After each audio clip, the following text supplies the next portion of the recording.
যাওক মোৰ এটা ড্ৰিম ডেষ্টিনেশ্যন আছিলে বহুত দিনৰ পৰাই ভাবি আছিলোঁ খুবেই ভাল লাগিছে আপোনাক জনাব নোৱাৰোঁ কেনেকুৱা লাগিছে মোৰ feeling I am so' happy বহুত কষ্টৰ ফলত আহি পালোঁ বহুত দিনৰ পৰা এক বছৰ 1.5 বছৰৰ পৰা ভাবি আছোঁ মই এই ঠাইডোখৰত আহিব লাগে চ' আহি পালোঁ আপোনালোকে সাজু হৈ যাওক চাবৰ কাৰণে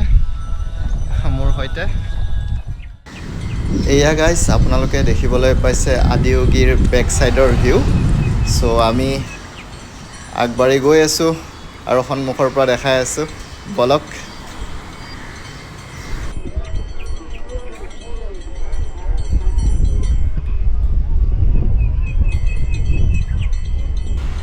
আপোনালোকক জনাই থওঁ এই মূৰ্তিভাগ প্ৰায় 112 ফুট ওখ হয়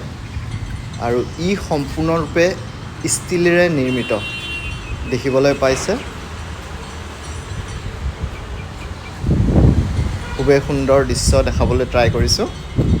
কেনেকুৱা লাগিছে গাইজ মোৰ ভিডিঅ'বোৰ সম্পূৰ্ণকৈ চাই থাকিব আপোনালোকক আৰু সুন্দৰ ভিডিঅ' দেখাম মই সুন্দৰ জেগা ভিজিট কৰিম আপোনালোকক দেখাম আপোনালোকে ঘৰৰ পৰা মোৰ ভিডিঅ' চাই সকলোবোৰ দেখিব